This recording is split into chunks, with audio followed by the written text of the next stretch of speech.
Iglesia Bíblica Estrella de Belén, Dios envió milagrosamente aquella estrella. Si los hombres no pudieran ser alcanzados de una manera ordinaria, los elegidos de Dios serán llevados a Él de manera extraordinaria. Nadie está más allá del alcance de Dios. ¿Cuántos no hemos escuchado el valle de los huesos secos? Amén.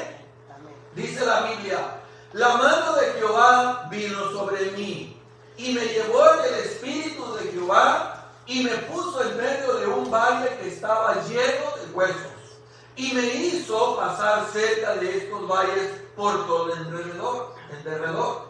Y he aquí que eran muchísimos sobre la faz del campo, y por cierto secos en gran manera, es decir, muertos. Y me dijo: hijo de hombre, ¿vivirán estos huesos? Y dije: Señor Jehová, tú lo sabes.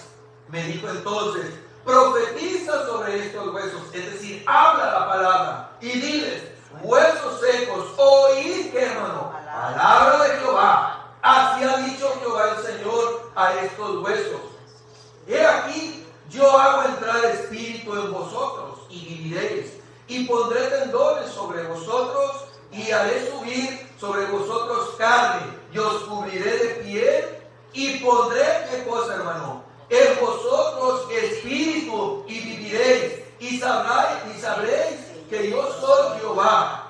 Profeticé pues como me fue mandado, y hubo un ruido mientras yo profetizaba, y hay un temblor, y los huesos secos se juntaron cada uno con su hueso, y miré, y aquí tendones sobre ellos, y la carne subió, y la piel cubrió por encima de ellos. ¿Pero qué dice?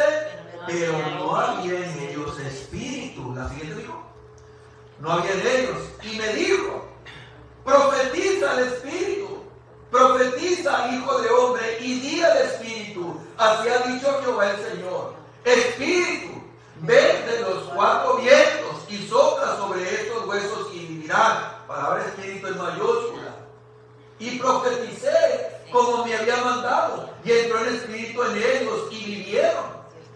Dice: y estuvieron sobre sus pies un ejército grande en extremo. Me dijo luego: hijo de hombre, todos estos huesos son la casa de Israel. He aquí ellos dicen: nuestros huesos se secaron y pereció nuestra esperanza, y somos del todo destruidos.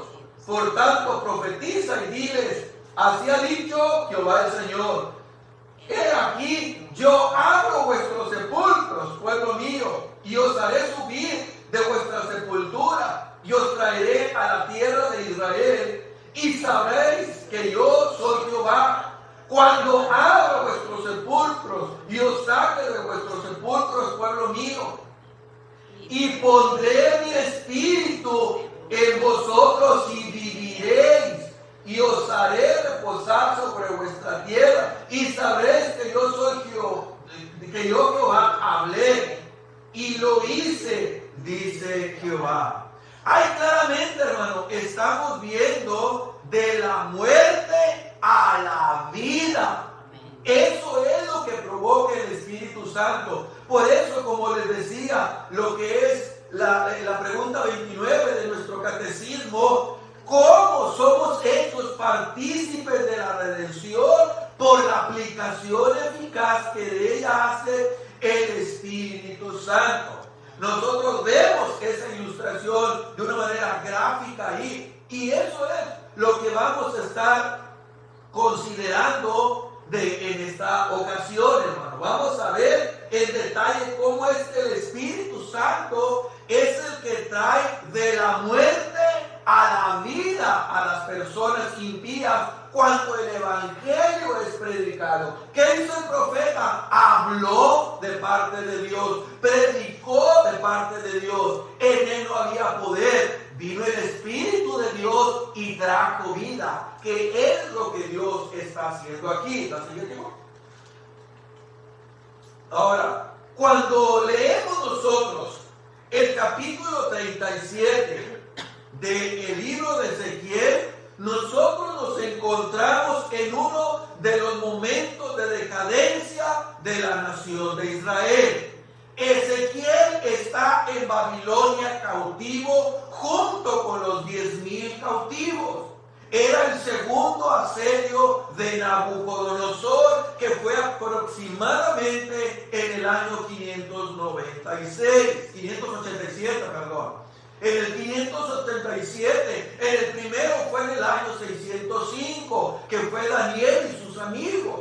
En el segundo le tocó a Ezequiel y a sus 10,000 cautivos. Allá ejerció el ministerio el profeta Ezequiel. Era uno de los momentos de decadencia de esta nación. Estaba reinando Eliaquín, que fue el hijo de Joacim, que fue en cautiverio, y quedó su tío Sedequías. Era un momento de decadencia. El momento de decadencia era tal, hermano, que no se le podía considerar ya exactamente una nación en sí. Se encontraban en el exilio babilónico, se encontraban castigados, se encontraban sujetos, esclavizados. Todos ellos habían hecho cautivos fruto de su propia desobediencia y de su propio pecado.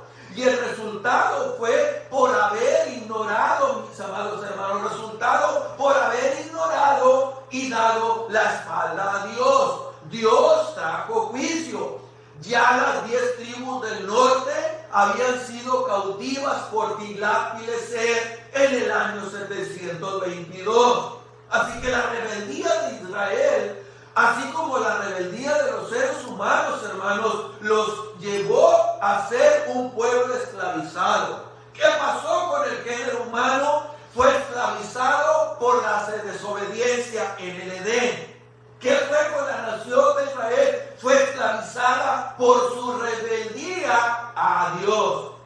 Otra cosa, mis amados hermanos, a destacar es que nos encontramos no solo frente a una situación moral, política y espiritual horrible en decadencia, sino que nos encontramos frente a uno de los grandes avivamientos registrados en la palabra de Dios, de la muerte a la vida. Eso es lo que nosotros encontramos ahí, el resurgir registrados jamás en la palabra de Dios. Uno de los avivamientos grandes que Dios produjo de estando muertos a la resurrección de vida. Eso es lo que nosotros nos encontramos, de ser huesos secos, ahora nos encontramos frente a un resurgimiento de vida. Hoy en día, muchas iglesias, amados hermanos, buscan avivamientos.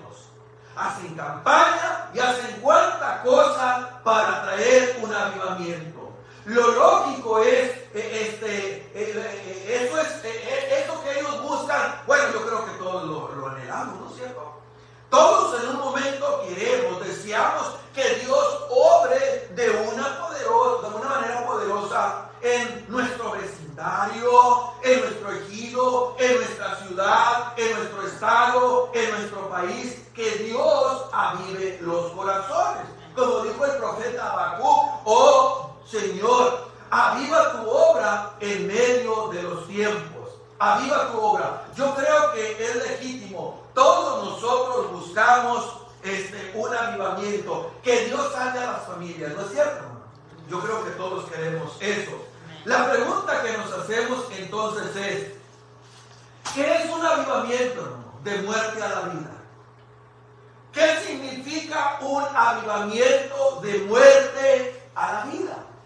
O las personas que buscan avivamiento, ¿a qué le llaman avivamiento? Muchos le llaman avivamiento a reuniones motivacionales, templos, altares llenos, donde hay lágrimas y cuánta cosa. Ellos miran y llaman avivamiento a eso.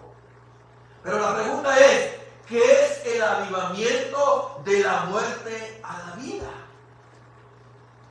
¿Qué significa ese avivamiento? Resurgir. Un resurgir es la obra, mis amados, que Dios hace. La obra que Dios hace individualmente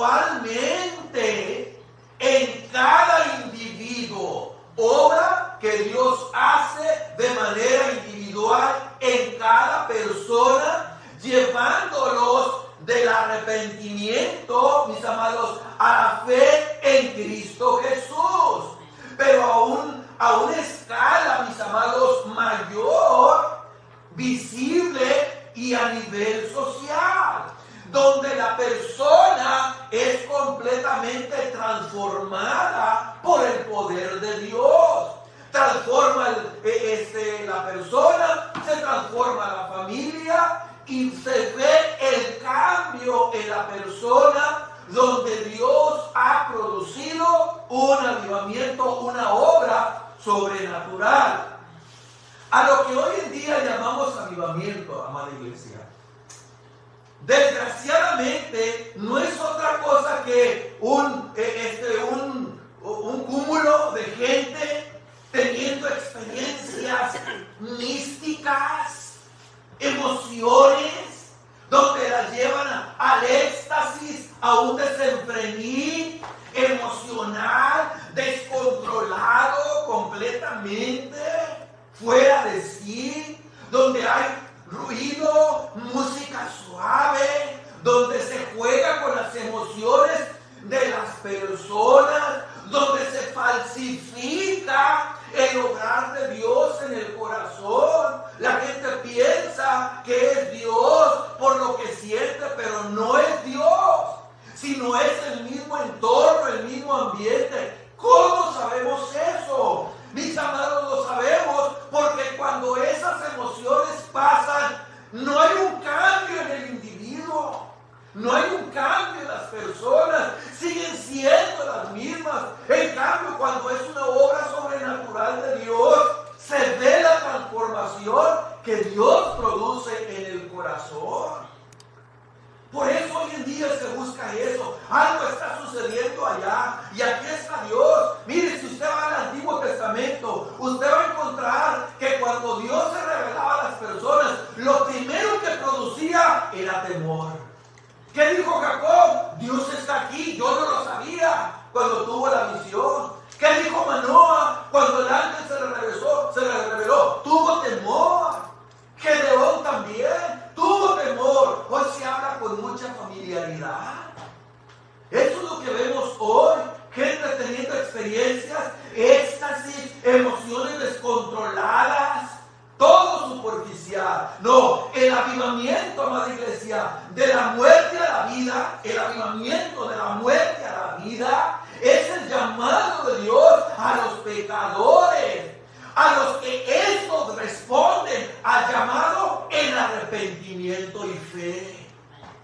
En arrepentimiento y fe. ¿Se acuerdan de Zaqueo? Zaqueo, baja, porque hoy es necesario que pose en tu casa. Y cuando Zaqueo estaba en ese ambiente, Señor, si algo he fallado 4 veces, la mitad de mi bien doy a los pobres. Y si he defraudado 4 veces, lo voy a pagar. Hoy, dijo Cristo, ha venido la salvación aquí. Eso es lo que produce. Es el llamado de Dios a los pecadores. Cuando Dios llama al pecador, mis amados, estos responden en arrepentimiento y fe, como cuando Cristo llamó a los discípulos. Es donde el Espíritu Santo de Dios es el agente, es el que produce la salvación. Pero ¿cuál es el canal, mis amados? La palabra de Dios. Es el canal en el cual Dios utiliza para despertar. Una vez que Dios despierta a las personas y las convence de pecado, entonces el Espíritu Santo produce la salvación, aplica la salvación, la redención. En primer lugar, podemos ver, amada iglesia, que la obra de la muerte a la vida, la obra que Dios produce, el nuevo nacimiento, es de Dios. No es del hombre, es de Dios. Mire lo que dice la Biblia. La mano del Señor vino sobre mí. La mano del Señor, dice el profeta. Y me sacó en el espíritu. Y me puso en medio del valle que estaba lleno de huesos. Y me hizo pasar cerca de ellos por todo alrededor. Y aquí que eran muchísimos sobre la faz del campo, por cierto, secos en gran manera. La obra, mis amados, empieza en Dios. ¿Qué es lo que vemos en este pasaje aquí? Ahí están 4 cosas. ¿Qué es lo que vemos?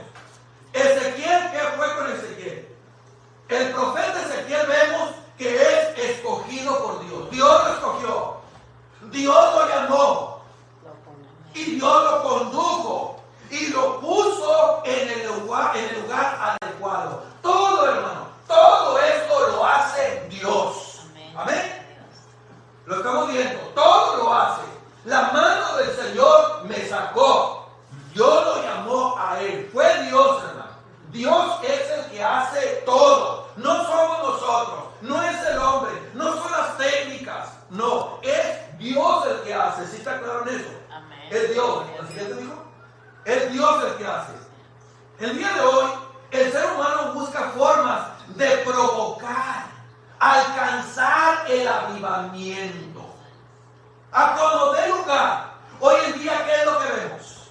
Volúmenes, hermano, de libros explicando las claves exactas o los pasos dados para alcanzar el avivamiento. Hemos encontrado la fórmula mágica, las palabras adecuadas para provocar un avivamiento, para que Dios esté en mover. Hay que hacer ruido. Vamos a hacer esto, dicen las personas, y vamos a ver el avivamiento de Dios. Vamos a provocar ese despertar que el Señor provoque. Sin embargo, hermano, cuando analizamos este texto que estamos considerando, este texto, vemos que quien decide cuándo obrar es Dios. Es Dios, hermano. Es Dios. Muchos dicen, vamos a hacer tantos meses de campaña, tanto esto, y vamos a provocar. Vamos a provocar. Esto va a provocar que Dios haga algo. Es lo que mucha gente dice. Pero no, no es así. Él es soberano, hermano. Dios es soberano. Con eso queremos decir que Dios obra como quiere. Amén.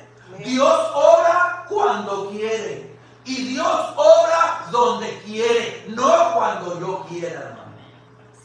Yo no cuando yo quiera. Dios, hermano, no es alguien con el que podemos llegar a un trato, a un convenio. Mira, Señor, voy a hacer tantas campañas. Ahora, no que eso sea malo. Sí, pero si estoy creyendo que por el hecho de hacer Dios está obligado a, estoy equivocado. Porque no es así. Dios no es alguien con el que podemos llegar a un trato para que al final Dios haga lo que yo deseo. Cada obra de salvación en la vida de una persona, cada corazón impactado por la palabra predicada, cada corazón que es conducido al arrepentimiento, no sucede, hermano, por ningún factor humano. No sucede por ninguna demagogia humana. No sucede por ningún humano. Es una obra 100% divina, mis amados. Divina, sobrenatural. Dios siempre dará el primer paso. No es el hombre quien provoca el avivamiento de la muerte a la vida. Es Dios.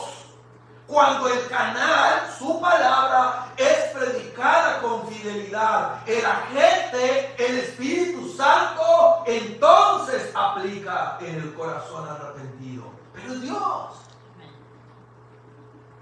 La siguiente. El que aviva y despierta, mano, a un pueblo caído, muerto en delitos y pecados, Dios es. Es Dios, hermano. Es Dios. Mire lo que dice la Biblia. En esto consiste el amor. ¿En qué consiste? No en que nosotros hayamos amado a Dios, sino en que Él nos amó a nosotros y envió a su Hijo como propiciación por nuestros pecados. No, tú no amaste a Dios, Dios te amó a ti. En eso consiste el amor de Dios. Mire lo que dice Juan 15:16. ¿Vosotros qué? ¿Vieron? No me elegisteis a mí, sino que yo os escogí a ustedes, a vosotros. Otro más, Juan 6:44. Nadie puede venir a mí si no lo trae el Padre que me envió, y yo lo resucite en el día final. Nadie puede ir, hermano. Amén, gloria a Dios. Si no no lo trae el Padre. Porque la obra es de Dios. Entonces vemos, mis amados hermanos, en primer lugar, que toda obra sobrenatural de muerte a vida empieza con Dios. Amén. En segundo lugar, vemos, hermano, que el hombre por sí mismo es incapaz de dar vida. Nuevamente, el hombre por sí mismo es incapaz de dar vida. Y él me dijo, hijo del hombre, ¿vivirán estos huesos? ¿Y qué contestó el profeta? Dios, tú lo sabes. Amén. Sí, Señor, deja que yo vaya. No, yo voy, Señor. Claro que sí van a vivir. Ahorita doy 3, 4 palabras y van a vivir. Yo respondí, Señor, Dios, tú lo sabes. Yo soy incapaz. Tú lo sabes. La siguiente. Tú lo sabes. Muchas iglesias carismáticas, neopentecostales, hoy en día han hecho, hermano, creer a un enorme grupo de creyentes, les ha hecho creer esta mentira, que existe un poder especial en cada uno de nosotros que es capaz de hacer que sucedan cosas. Tú tienes el poder. Bueno, pues si yo tengo el poder, ahorita hago que se le aparezca una troca último modelo a Pepito para que ya no ande batallando. Y que de la noche a la mañana tenga una cuenta bancaria ahí con millones de pesos para que ya no se complique la vida. Ahorita tengo el poder para hacerlo. Ahorita voy al seguro y levanto a todos los que están enfermos ahí. O no, se acabó. Para sus casas. Yo tengo el poder. Hoy en día, desgraciadamente, está pasando eso, hermano. Les han hecho creer poder para sanar. Es que yo tengo el don de sanidad. Yo puedo. Yo tengo. Y luego cuando la persona, Dios en su misericordia la sana, ellos se paran el cuello. Piensan que fueron ellos. Cuando siervos inútiles somos, dice la Biblia. No, hermano. Que tienen poder para sanar. Poder para hacer milagros. Poder para echar fuera demonios. Poder para provocar que Dios traiga avivamiento de muerte a la vida, que ellos tienen el poder. Y la gente va, y eso ha provocado una soberbia y un orgullo y una arrogancia, que hay predicadores que traen guardaespaldas, que nadie nos toque. Imagínense, hermano, hasta qué punto hemos llegado. No, hermano, nosotros no tenemos ese tipo de poder. Cristo le dijo a los discípulos en su tiempo, recibiréis poder. Pero es por Dios, hermano, es dado por Dios. Dios es el que provoca. El hombre es incapaz de dar vida. Si yo tengo poder para sanar, hacer milagros, echar fuera demonios, provocar avivamiento de muerte a la vida, pues me voy a ir al centro, me voy a ir a la plaza, me voy a ir al hospital, al seguro, a levantar a todo, para que Dios haga la obra. Pero no es así, no funciona así. Siguiente, hijo. Todas esas iglesias carismáticas están formadas, hermanos. Están formando, un grupo, ¿cómo, hermano? ¿Humilde? ¿De corazón abierto? No. Soberbio, orgulloso, altivo, y que trae esos mensajes, y que a través de esos mensajes se crean todavía más capaces y poderosos. Wow. Es lo que pasa. Pero la realidad es otra, hermano. Porque mire, la realidad es otra, y se lo voy a demostrar de una manera clara y sencilla, sin complicaciones. Vamos a ver la impotencia del ser humano. Vamos a ver la completa incapacidad de la limitación del ser humano. ¿Dónde vemos la incapacidad del ser humano, hermano? Cuando los tuvo una gripa. Cuando nos tumba una gripa en la cama, ay, estamos ahí que parece que nos estamos muriendo. Llévame con el doctor, no aguanto el catarro, no aguanto mi garganta, y válgame, hacemos todo un teatro, sobre todo los hombres en ocasión. Un teatro. Y las hermanas dicen amén. Hacemos un escándalo por una simple gripa. Somos incapaces. ¿Y qué decir cuando traemos problemas intestinales, problemas de infección que provocamos, hermano, no podemos dar un paseo porque puede surgir una tragedia.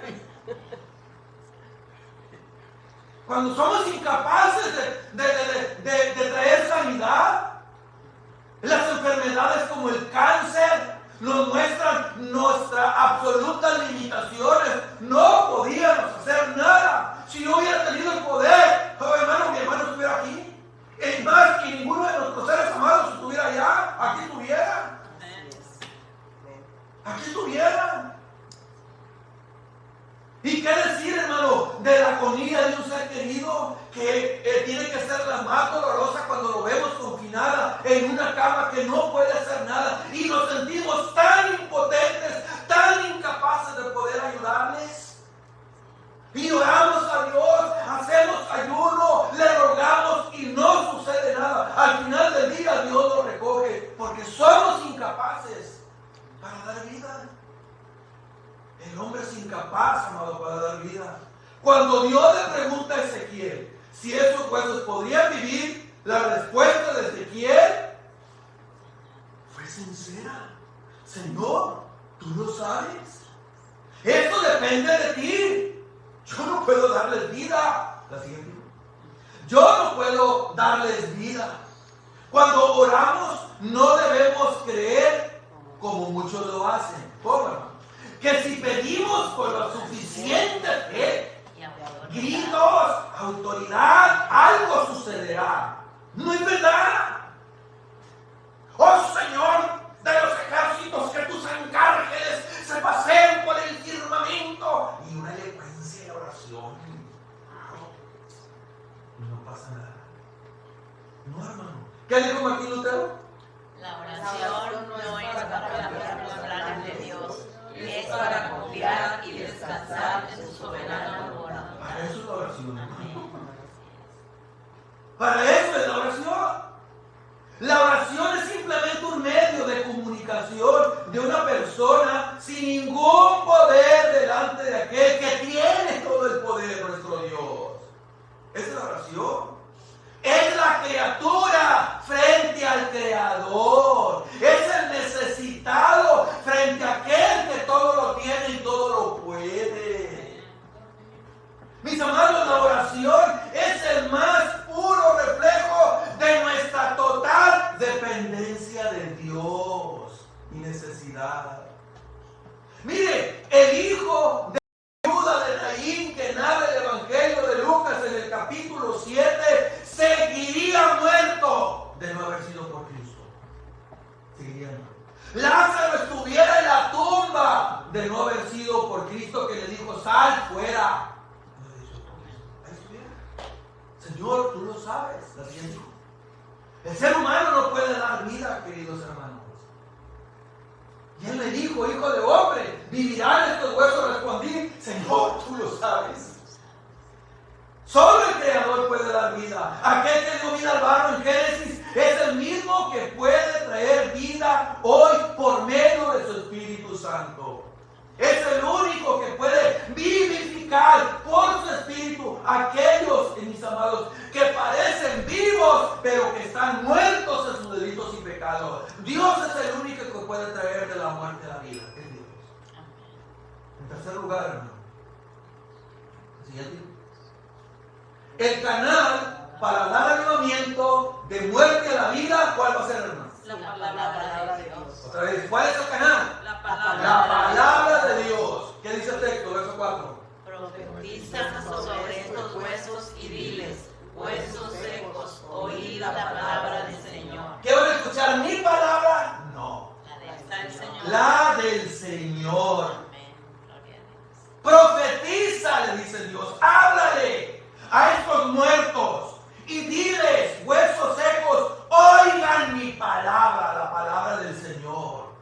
Por eso John Huss dijo: ama la verdad, vive la verdad, predica la verdad, defiende la verdad, porque el que no habla la verdad traiciona la verdad. ¿Y quién es la verdad? Cristo. Él es la verdad.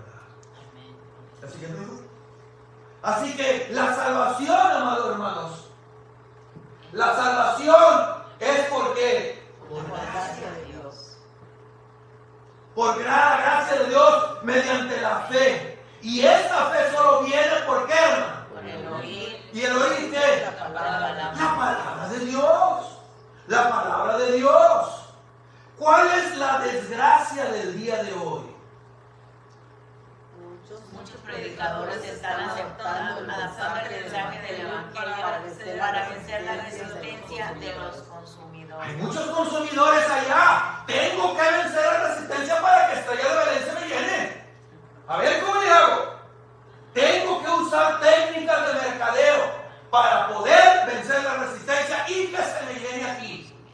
Porque mi objetivo es llenar la iglesia. Que digan que algo está pasando. Entonces, ¿cuál es la desgracia hoy en día, hermano? La mala exposición de las Escrituras. La mala predicación del Evangelio. Eso está provocando hoy en día terribles resultados. Terribles resultados. Muchos predicadores están adaptando el mensaje de la gente, mis amados, con el propósito de vencer esa resistencia para traerlos aquí. Necesitamos mejores técnicas. No, pon show de luces, pon un fondo y llama. Hay que usar mejores técnicas, porque la predicación del Evangelio, como tú lo estás haciendo, Marcelo, no está dando resultados. Tienes que adaptar el mensaje del Evangelio. Vamos a hacerlo alegre, agradable a la gente. Pero ¿qué es lo que sucede, hermano? Un evangelio adaptado es un evangelio corrompido que dejó de creer, que dejó de ser evangelio. Y lamentablemente eso es lo que está sucediendo hoy en día en muchas iglesias. Es lo que está pasando.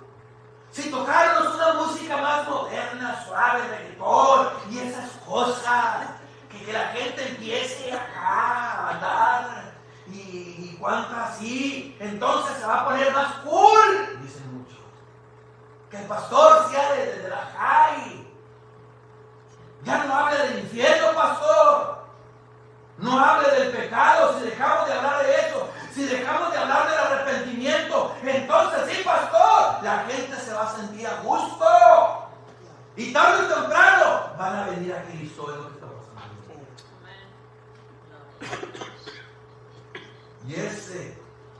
Y es por eso, hermano, que desgraciadamente la generación de nuestros días, hoy, la generación de nuestros días es el mayor grupo de falsos cristianos. Es el mayor grupo de falsos cristianos. Porque están viviendo una conversión falsa por medio de un falso cristianismo. De un falso cristianismo. Dios es el que da vida. Es Dios y solo Dios a través del Espíritu Santo. Dios es el que trae al hombre el arrepentimiento. Dios es el que le da al hombre el don de la fe, en el cual lo capacita para creer en la obra redentora, amada iglesia, de Cristo en la cruz del Calvario. Es Dios. Porque por gracia soy salvo, por medio de la fe. Esto no es de vosotros, es un don de Dios. Es Dios, hermano. Por eso siempre ha sido dado, todo eso ha sido dado, se da cuando se predica de una manera correcta, precisa, la palabra de Dios. Avivamiento de muerte a vida. La siguiente, hijo. Por ello, hermano, es de suma importancia predicar con fidelidad. Nuestro objetivo no es el caerle bien a los creyentes, sino serle fiel a Dios.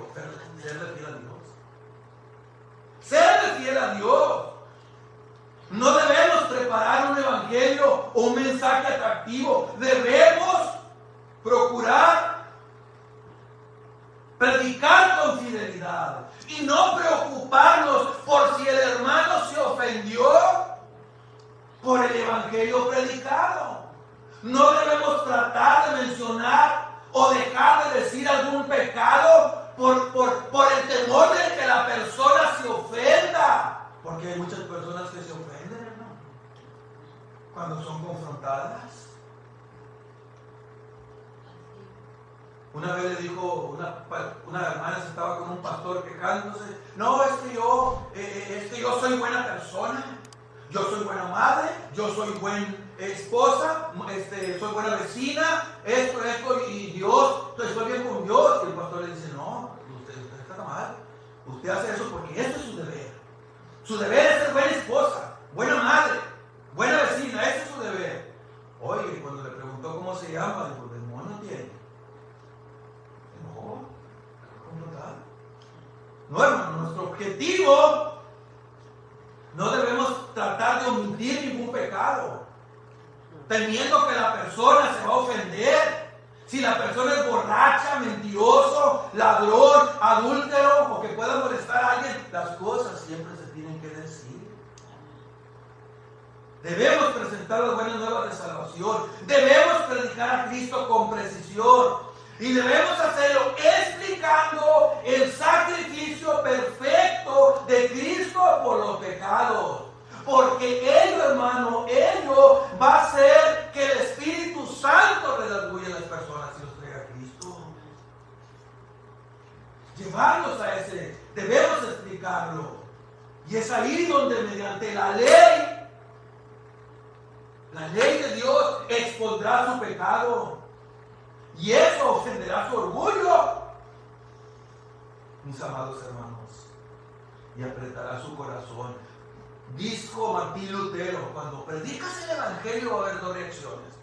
O la gente termina odiando su pecado, o termina odiando al predicador. Eso es lo que pasa, ¿no? Así que debemos predicar con precisión, explicando el sacrificio perfecto de Cristo por nuestros pecados. Pero para llevarlos, hermano, a ese sacrificio, nosotros debemos explicarle cuál fue el motivo de que Cristo muriera en la cruz. Y es ahí cuando nosotros, por medio de la ley de Dios, les explicamos que todos somos pecadores, que todos hemos mentido en algún momento, que todos hemos fallado. Así que eso provocará un rechazo, un corazón más endurecido o un corazón quebrantado.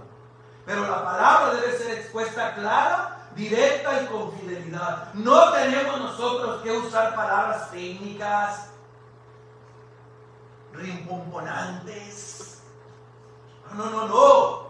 No, simplemente hablar como lo hizo el profeta. ¿Qué dijo Cristo en Juan 6:63?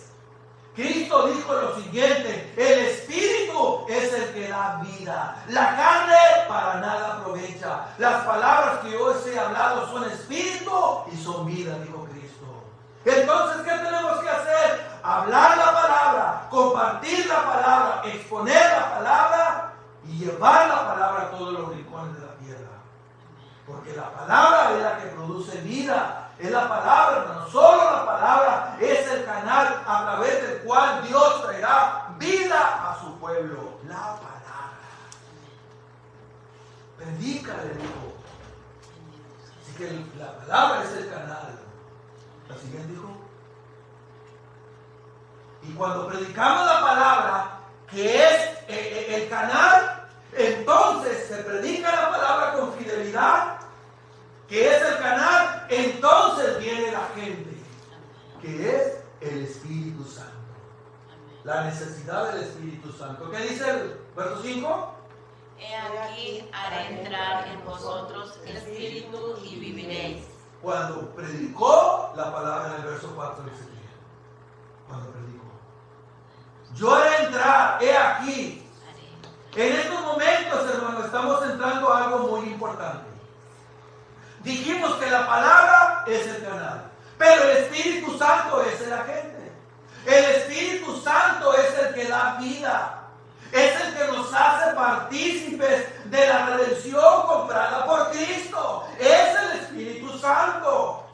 Dios en este momento está mostrando de nuevo que la obra del profeta, hermano, es casi nula. Lo único que tiene que hacer él es ir y hablar la palabra. Dios está mostrando su poder creador. Dios está mostrando eso. El mismo poder que mostró cuando creó el mundo en Génesis capítulo 1 y lo hizo de la nada. El cuando tomó una figura de barro y le dio forma y luego sopló en ello aliento de vida y fue un ser humano. Es el poder que está mostrando ahora aquí. Es Dios. Dios está diciendo claramente, hermano. Dios está diciendo, ¿podéis ustedes tener huesos? Pueden tener venas, arterias, tendones, carne, ojo, cabellos, pero el único que dará vida a esa figura es el Espíritu de Dios. El único que hará partícipes de la redención comprada por Cristo es el Espíritu Santo. La siguiente grupo. Así, cuando predicamos la palabra de Dios con fidelidad, nuestra esperanza, ¿cuál es, hermano? Nuestra esperanza, ¿cuál es? Cuando predicamos la palabra con fidelidad. Cuando ponemos el canal que es la palabra. ¿Cuál es nuestra esperanza? Que el Espíritu Santo, que es el agente, obre en los corazones y produzca arrepentimiento. Que Dios les otorgue fe. Que Dios quebrante sus corazones. Que Dios sople vida por medio del Espíritu Santo sobre ellos y los lleve, hermano, a experimentar ese nuevo renacimiento, esa nueva regeneración, ese renacer, que Dios los salve. De esa manera es el Espíritu Santo. Eso es lo que esperamos nosotros. Por eso la necesidad. Entonces, ¿de qué manera el Espíritu Santo nos hace partícipes de la redención de Cristo? Cuando Él aplica a nuestra vida la redención de Cristo, que es el canal, el Evangelio, es el Espíritu Santo. ¿Se da cuenta cómo hemos estado viendo? El quinto y último lugar, la siguiente. Ahora vemos la esperanza de vida y de fortaleza. Leamos los puntos, hermano, lo que dice el texto. Me dijo luego, hijo de hombre, todos estos huesos son la casa de Israel. He aquí, ellos dicen, nuestros huesos se secaron y pereció nuestra esperanza, y somos del todo destruidos.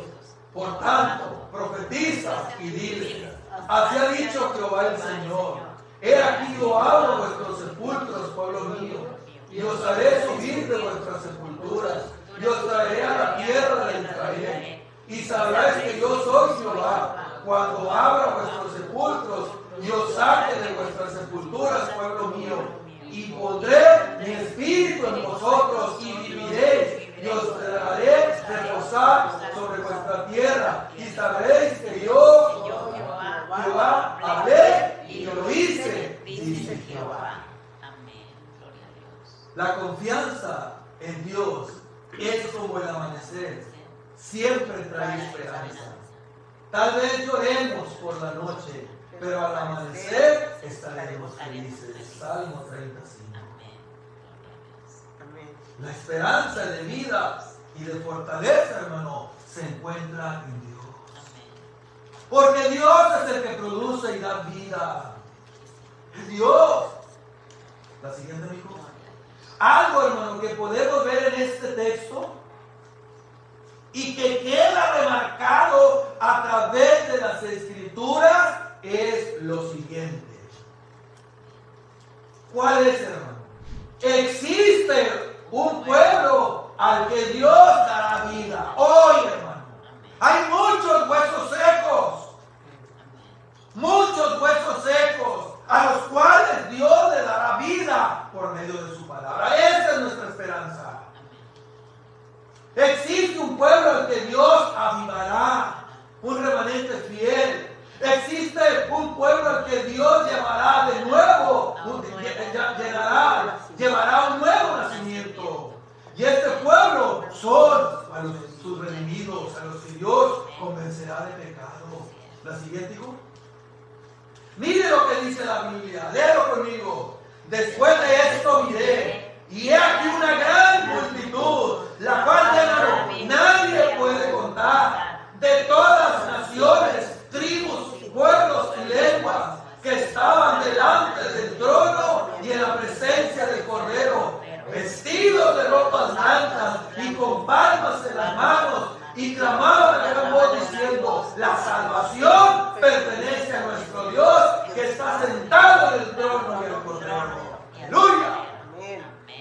Multitud que nadie puede contar. ¡Nadie! ¿Dónde? De naciones, rusos, italianos, mexicanos, venezolanos, checoslovacos, de todas las naciones.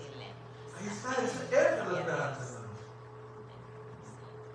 Aquellos que fueron escogidos, dice Efesios capítulo 1, versículo 3, antes de la fundación del mundo, en su plan eterno y perfecto de Dios. Dice Romanos 8:30, y a los que predestinó, a estos también llamó, y a los que llamó, a estos también justificó, y a los que justificó, a estos también glorificó. Hay un pueblo, hermano, al cual Dios está llamando al arrepentimiento. Existe un pueblo, esa es nuestra esperanza. Esa es nuestra esperanza. En el cual Dios abrirá los sepulcros, dice yo, abriré vuestras sepulturas. ¿Qué significa, hermano? A los que están muertos, muertos en sus delitos y pecados, Dios los traerá de nuevo. Les dará vida. ¿La siguiente, hijo? Así que tenemos esperanza, hermano. Y por otro lado tenemos esperanza, vida, esperanza y vida. Dios traerá vida. Y a la vez es una esperanza que nos fortalece. Nos fortalece, hermano, cuando hay una situación crítica y desoladora. Una situación en la que ya no hay esperanza. Podemos saber y entender que Dios puede obrar en cualquier momento a nuestro favor. Tal vez dice: es que este hombre ni volviendo a nacer se va a componer. No hay esperanza en aquel hombre, está sumido en el alcoholismo, está perdido en drogas. No hay esperanza. No, sí hay esperanza. Sí hay, hermano. Porque nuestra esperanza está en Dios. El Señor cuida de su pueblo, lo sostiene, levanta cuando cae. Lo fortalece en la debilidad, lo restaura ante sus errores, lo perdona cuando se arrepiente de su pecado. Dice la Biblia: si confesamos nuestros pecados, Él es fiel y justo para perdonarnos los pecados y limpiarnos de toda maldad. A veces fallamos, ustedes y yo, y llega a nosotros ese sentimiento de decepción, de suciedad, de pesadez. Pero no podemos perder la esperanza. ¿Cuál es nuestra esperanza, hermano? Aquel que nos predestinó, aquel que nos llamó, aquel en el cual hemos creído y puesto nuestra esperanza, aquel que perdona y restaura, nos vuelve a levantar. Pues somos su pueblo, somos sus hijos, somos los que Él escogió por su gracia para la alabanza de su gloria. Amén.